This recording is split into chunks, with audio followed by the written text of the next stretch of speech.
जय माता जी। जीवन यात्रा में जीवन पृथ्वी लोक के ऊपर आता है और पृथ्वी लोक से ही चला जाता है। किंतु जिन लोगों के जीवन के अंदर यात्रा चालू है और जागृति आ गई है, उन लोगों को ये वर्तमान जीवन में से भी बाहर निकल के जीवन यात्रा पूरी होने से पहले प्रकृति के दर्शन करने और प्रकृति से ही मोक्ष की प्राप्ति करनी अति आवश्यक है।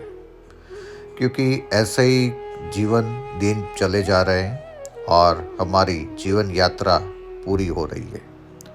कोई व्यक्ति आके हमारे जीवन को रोक ले और तब हमें अफसोस नहीं होना चाहिए कि हमारी यात्रा पूरी हो गई। उससे ही पहले आप प्रकृति से आपका मिलाप कर लो और अपने पैसे से आज वर्तमान जीवन में एक संकल्प करें कि पत्नी के साथ, परिवार के साथ हम यात्रा करेंगे।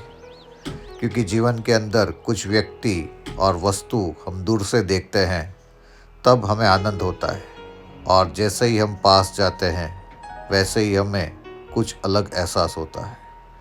ये जूम इन जूम आउट में से बाहर निकल के अपने जीवन को एक अलग पहलू के ऊपर देखना सीखें। मेरे बच्चे, मेरे परिवार, मेरा घर, उसमें से भी बाहर आकर ये पानी की तरह बहना सीखें। गतिस्वम त्वमेका भवानी। जो अपनी गति को प्राप्त कर लेता है वही सुख को प्राप्त करता है। और मैं तो हमेशा यही बात बताता हूँ कि आप अपने ट्रैवल एजेंट को आपके डॉक्टर से ज़्यादा पैसा देकर यात्रा करें। क्योंकि जो पिछली अवस्था है वो हमारी मेडिकल साइंस के साथ ही है और विज्ञान के द्वारा हमें और जीना है। ये जीवन में से अगर बाहर उठना है तो हमें यात्रा करनी है। और इसलिए हमारी हिंदू संस्कृति में एक ही बात बोली है कि यात्रा के अंदर जो आपको प्राप्त होता है वो कोई गुरुकुल या कोई शिक्षा आपको प्रदान नहीं कर सकता। जो जितनी यात्रा करता है उतने ही उसको मोक्ष की प्राप्ति होती है। और ये मोक्ष है अन्य लोगों को देख के हमारे जीवन को सुधारना।